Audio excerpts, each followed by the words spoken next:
مجید یحیایی.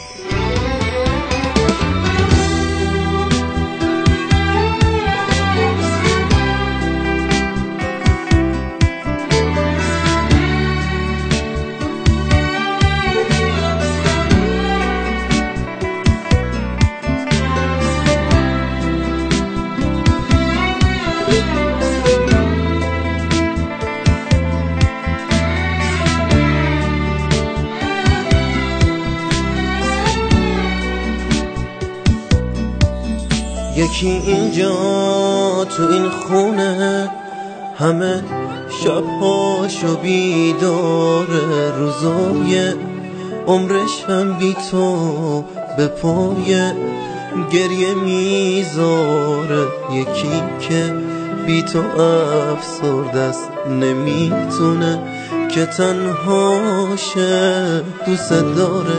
مگه میشه بهت بی‌اعتنا باشه؟ خدا چقدر دلم گرفته، دیگه نایی ندارم. کی میشه منم بمیرم، طاقت موندن ندارم. خدا چقدر دلم گرفته، دیگه نایی ندارم. کی میشه منم بمیرم، طاقت موندن ندارم.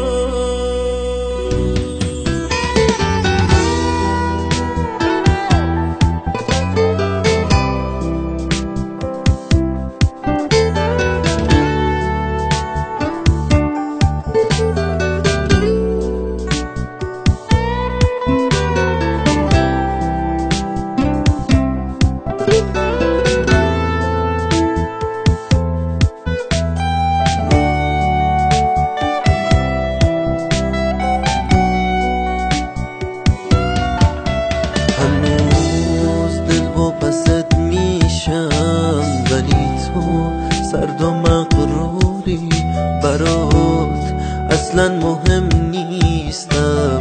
چقدر از حس من دوری، سکوت خونه سنگینه دارم، بدجوری له میشم ولی بازم به عشق تو حریف فاصله میشم. دلم میخواد که برگردی، چقدر این رابطه سرده، یه چیزی مانعت میشه. بگو کی عاشقت کرده، بگو تکلیف رو روشن کن. چرا از دیدنم سیری، تو رو از وقتی میشناسم همش در حال تغییری. یکی اینجا تو این خونه همه شبهاشو بیداره، روزای عمرش هم بی تو به پای گریه میذاره. یکی که بی تو افسرده است نمیتونه که تنهاشه دوست داره. مگه میشه بهت بی‌اعتنا باشه؟ خدا چقدر دلم گرفته، دیگه نایی ندارم. کی میشه منم بمیرم، طاقت موندن ندارم. خدا چقدر دلم گرفته، دیگه نایی ندارم. کی میشه منم بمیرم، طاقت موندن